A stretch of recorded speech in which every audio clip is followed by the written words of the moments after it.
Good afternoon, good evening, wherever you may be in the world. This is Radio Works Well. This evening in the UK, I'm Philip Chan, your host this evening, together with the wonderful, amazing Marina Nani.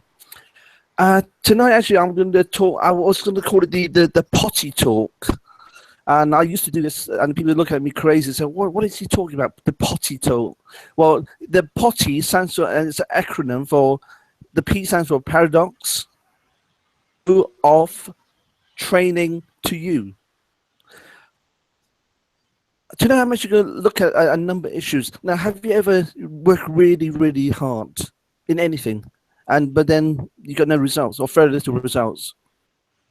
It could be something that you've done for weeks, months, years, and it's so frustrating when you do that. Now, certainly for myself, I really have experienced that over and over again, and I wish when I look back, I have actually learned some of the things that I'm going to share with you tonight. The other day I was in the gym, and obviously, like anyone in gym, they go there for purpose. For some people, just to get fit, but a lot of people then go to actually trying to lose weight. Now, as a ex-coach, a high-performance coach, when I look at probably 80 to 90% of the people that go to gym, they're actually working very, very, very hard. But, they're actually wasting time. In fact, they actually are doing more damage in the long term than actually getting fit. They may get temporary, but because they're doing the wrong thing, they're actually doing themselves long-term damage. So today I'm going to give you a bit of what I call a pep talk. PEP, that stands for physical, the emotional and psychological. And the talk is about technique and time. The talk A is for awareness and attitude. And L is about learning and loving what you do. And finally, the K stands for know why first before getting the knowledge. In fact, there are actually no facts. There's only interpretation, because all of us can look at one thing and we can actually have different idea or attitude or interpretation. So I know some of the things I'm going to share with you tonight, some of you may actually interpret a slightly different way. But that is actually not a bad thing to do, because obviously we look at things from our circumstances, and that is good. This year is a very, very special year for me, because it's the Olympic years, and I'm just really gutted I'm not going to be able to go to Rio to look at the Olympic Games, because in 1972, that was the year I retired from my sporting career, so that's exactly 44 years ago. And when I look back to a lot of things, I really say, hey, that I could actually become a much better performer. Let me just take you back in time. So I'm just going to, if you come back with me back in the 1969-ish, when I actually was really becoming serious as an athlete, I was doing some training. One of my coaches said, get as many hours of training in as possible. And so I just took his advice, because I was a lot younger than I am now. And I thought, well, he's a coach, therefore just do as you're told. So let me share with you some of my routines. So I would start sometime 5:30 in the morning. I go for, maybe depends on the day and how I feel. A minimum, I would do 8 miles, something between 8 and 10 miles. Come back, have a quick shower, and then also get off to work. At lunchtime, sometimes if there's time to grab a quick bite to eat, then train some more at lunchtime. When the day's finished at 4 or 5, come back home. Then get off to do more training, maybe 2 or 3 hours of training. Come back home and rest. And then I would always warm down in the evening with normally an 8 to 10 miles just to warm me down. So there was, during a couple of years, I was running 120 miles a week. That is just before any other training. It's because I thought the more miles I can get under, the better. But progress.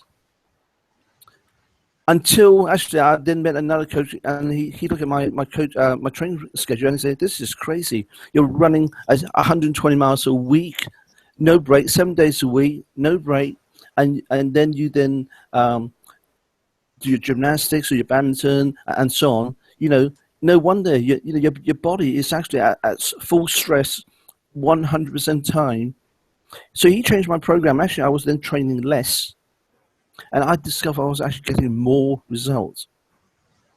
And that to me was crazy. And then I went from just an ordinary player to actually got a national ranking, and then eventually got a gold medal in one or two sports, and also lucky enough achieved the world's second best time for 50-mile walk. So through that painful experience, that's really I want to share with you. Now, I don't in the business term.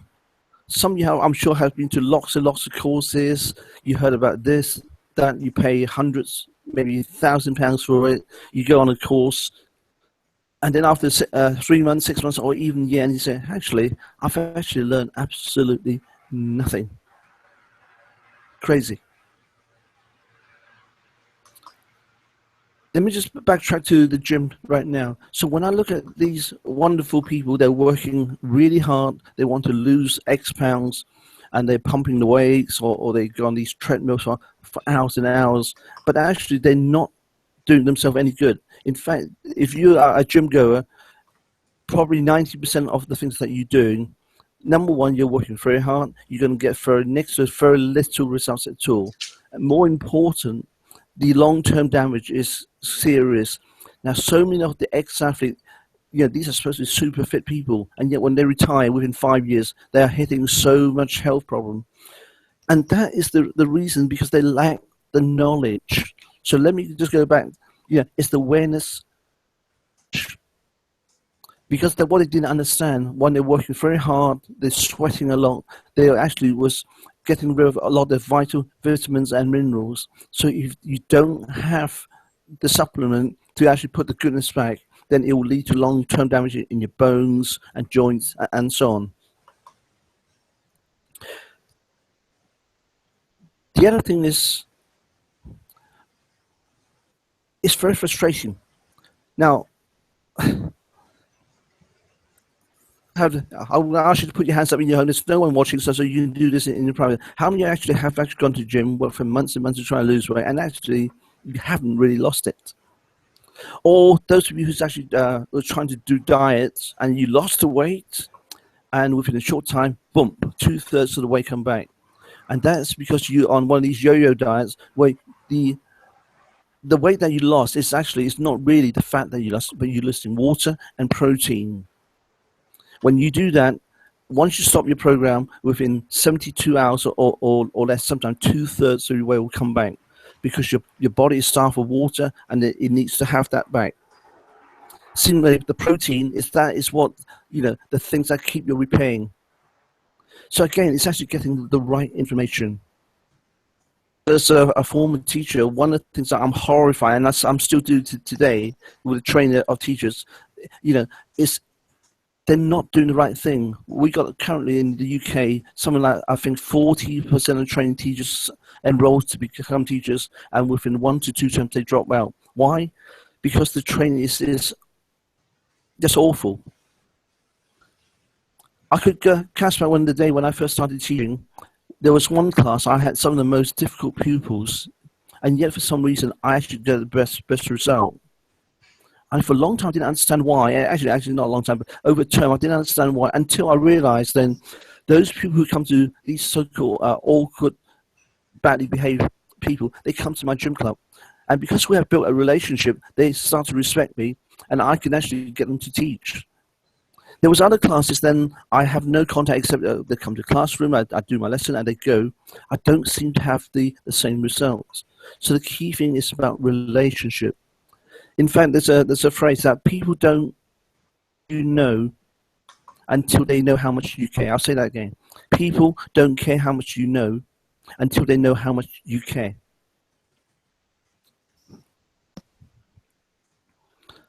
So when you are going for advice, do you actually really check out the person that's giving you advice? Does he or she have the actual experience? Not opinion, but the experience. Because that will make a huge, huge difference. when I'm doing my teaching training, I always talk about the three A's. That's the atmosphere, attitude, and action. But a lot of the time when we do the training in the normal teaching course, they always focus on the action, action, action. No, you focus on the atmosphere first, because you don't create a friendly,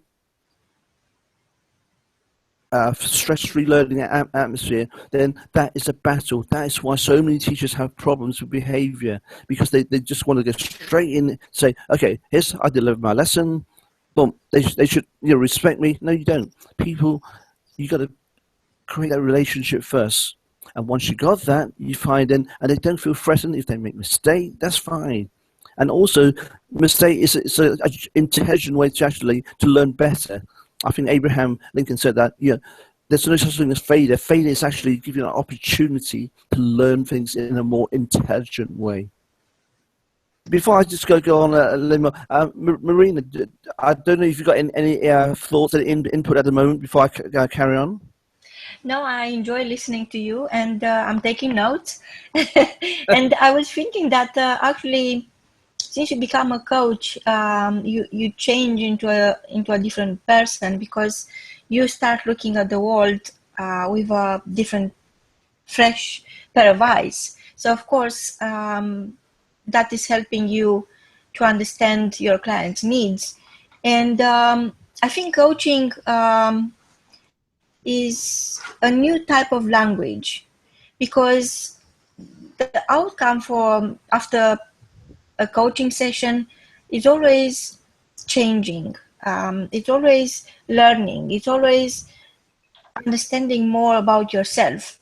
So I really believe that choosing the right coach, the right mentor, the right person who is going to guide you, is not about allowing that person to really guide you, but allowing that person to unveil your talent and your desire, your own desire to be more.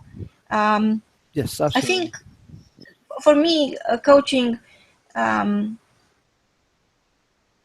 is not hard work, because it's divine work. So you can't get tired. And I had the chance and the privilege to learn from the best. And then what happened, the best lesson I learned from my mentors, from my coaches, and for the rest of my life, which will stay with me for the rest of my life, is that actually, and this is kind of different than what you are teaching, but it's very related, and I have to say it. I learned that each one of us could become their own coach, their own mentor. It's as if you have two people, and one of them is your old self, and the new one is the new self. And the new self is always ahead of you, a couple of steps. And the new self is turning the back on you. And your old self is always following the new self. So that change you're talking about, the science of changing yourself, the science of growing into a person that can deliver any task, any goal, any dream, no matter how wild, how crazy sounds to others, is a result of having great mentors. Yes, Is the absolutely. result I of totally. having being touched by greatness, because it is contagious, and it is something that never runs off. It's once in, it's in, and cannot go back. It's like, that's it. It's there, and it's growing. Over to you, Philip. Well, yeah, absolutely agree that. In fact, the paradoxically, when I look back at some of my ex-coach, some of the coaches I had with me who are very friendly. At that time, I thought that's great. They're always friendly, and I felt good. And then there was other coach that makes me mad. But actually, when I look back, some of the coaches were very friendly. In fact, although they were very friendly, they actually didn't help me to progress very much. The coach I thought I hate, because actually they made me do things I didn't want to do, but they actually, those were the things that I needed to do. So what I've learned now is, as a coach, is I would sometimes say to a new client, that actually I'm not here to be your friend.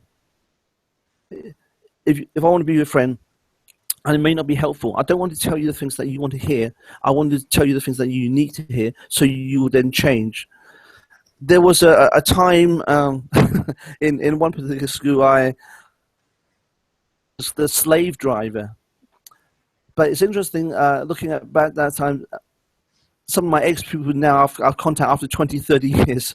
They actually seem to be with me, and I think through maturity, when you're looking at things from a child's eye and from an adult, it's different. You can look back and say, yeah, he was tough on me is because he wanted me to do those things. That's going to help me to change for the better. I think he was tough because he believed in you. He knew Yes. there is more to you. He knew the limit you put on yourself are just artificial limits, and he wanted you to break those limits. And Yes, the only way you could break those limits is when somebody's almost twisting your arm. You know, it's because it's that comfort zone, and you are thinking, well, I got here, so that's enough. But the truth is that it's just the beginning. So the next challenge, yes. the new level, the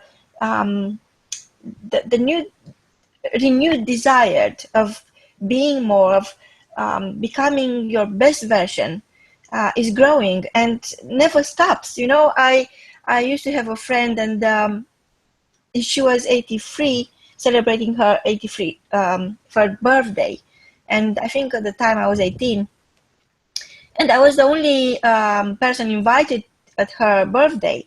So I said, where is everybody? And she said, everybody's dead. And I said, wow, so how do you feel when looking back into your life? What is life? And she said, well, life is 3 seconds.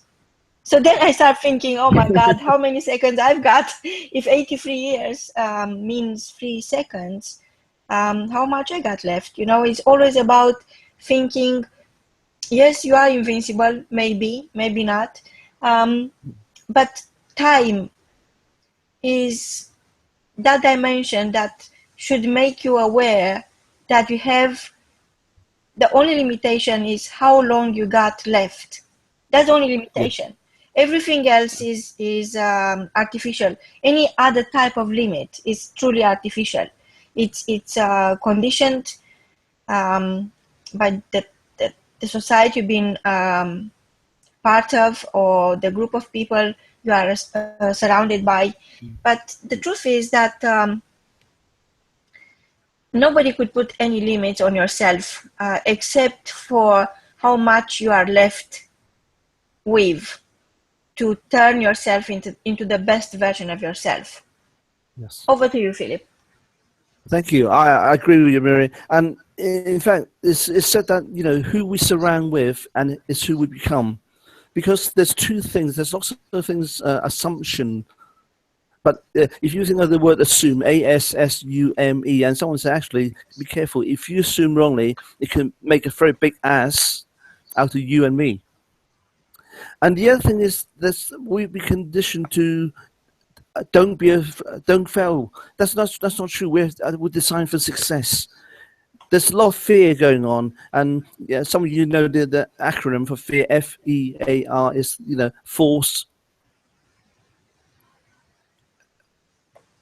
False evidence appearing real. So we assume a lot of those things, and human nature, by and large, there's one of three things. When we receive information, we often will distort it, and then we actually don't see the true facts. Other times, because of our busyness or whatever, we delete a lot of essential information. And therefore, sometimes we delete the good information, and then we keep the rubbish. The other thing is we tend to generalize a lot. I can remember when I was working for a multinational company, and literally the first day, my division manager came in and sat us all down.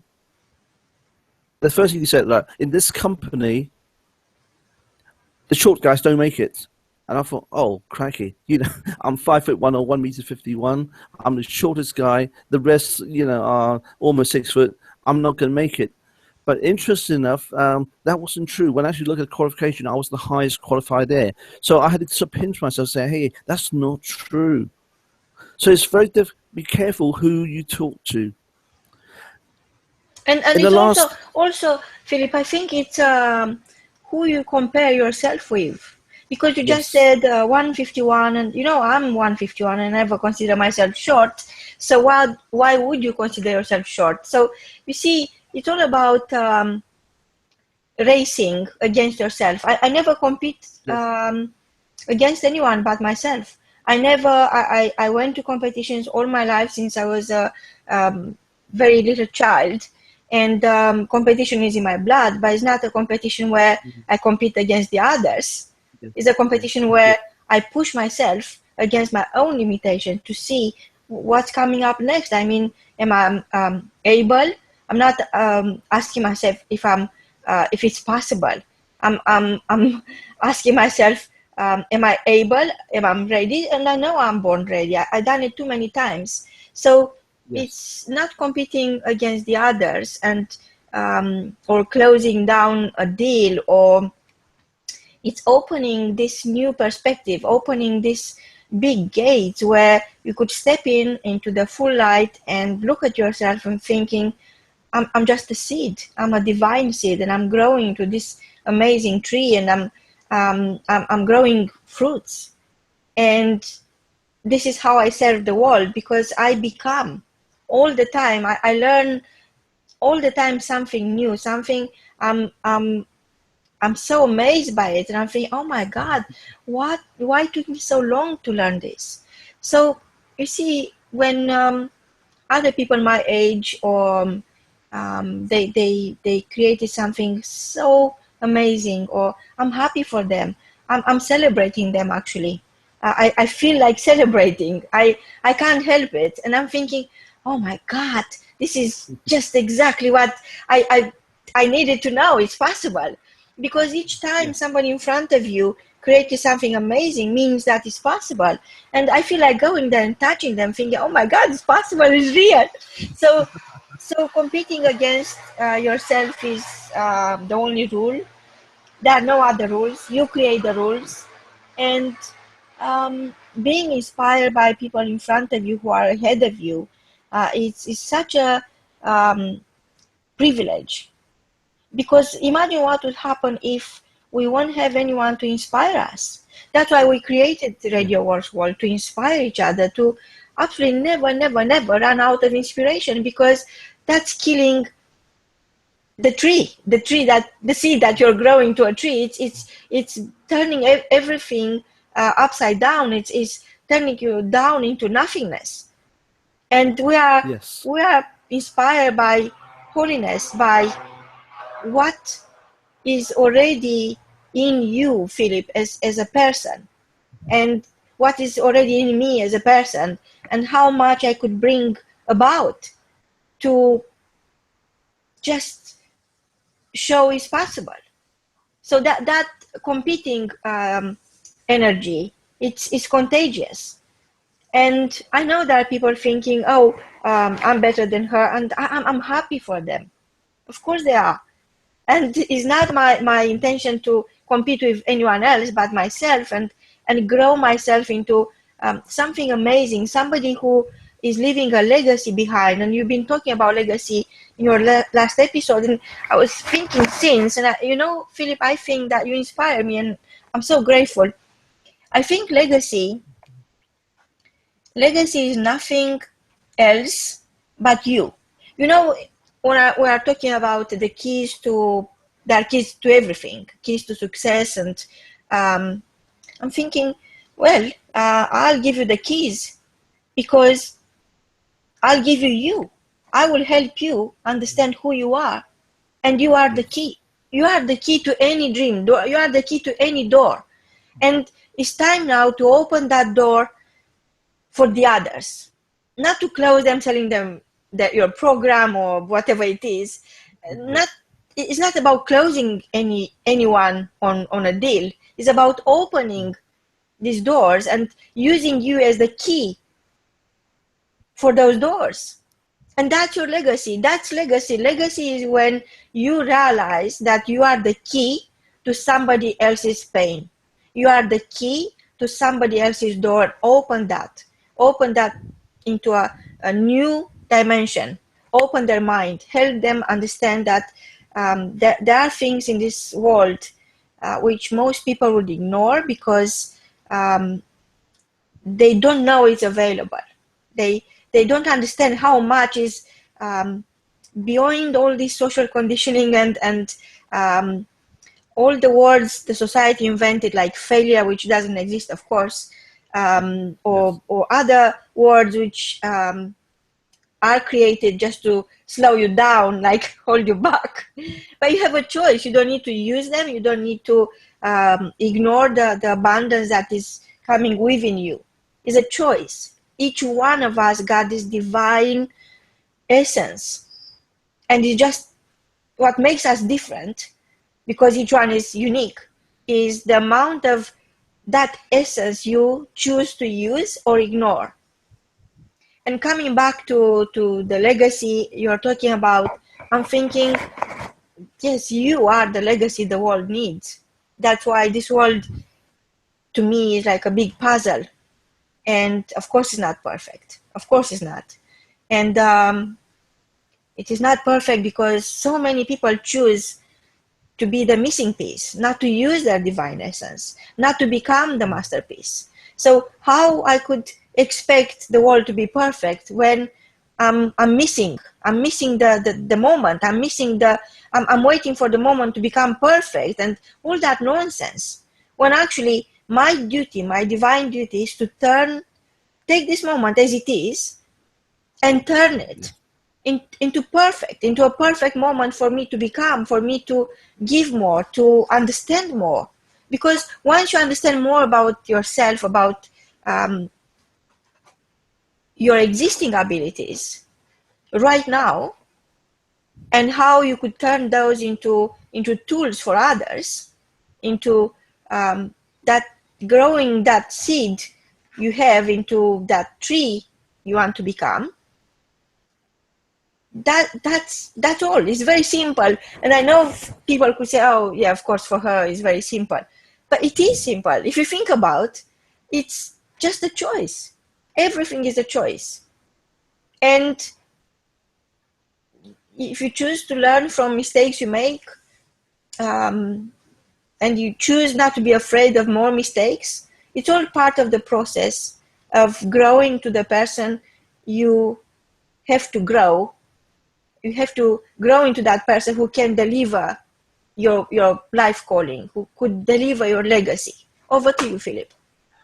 Thank you. Oh, I love everything what you said. In fact, I was just sharing that it cast my mind back to when I was at school, when I was to tell the people, I'm this short guy, everyone's too taller than me, I'm useless, until three of my teachers got hold of me, and in thanking them and dedication to them, I actually dedicate my book to my three old teachers, and that's David Crampton,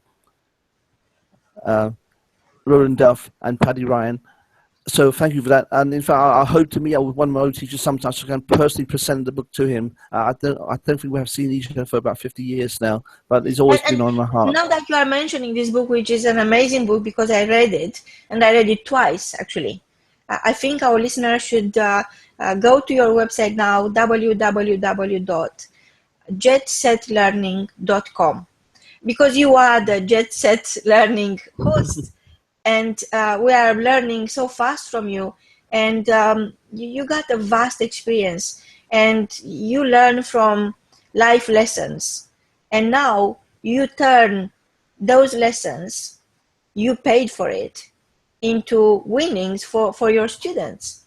So yes. I know we are running out of time, but our listeners could contact with you if they go to your website, www.jetsetlearning.com. What is the key message for today? Well, the key message is number one, don't compare yourself with other people. Don't waste time. That's a total waste of time. Don't set limits on yourself. Find coaches who's actually done the things and then learn from the very, very best, because you are much more amazing than you give yourself credit for. And I just thank you for this time that you joined me listening, and I would love to share with you on that occasion. Marina, thank you very much for your time and your input and your graciousness to give me this time to share with the listeners. So until we meet again or listen again, have a very good day, very good week. And again, believe in yourself, make it happen for you. So from UK, I would say bye-bye for now. Goodbye. Goodbye.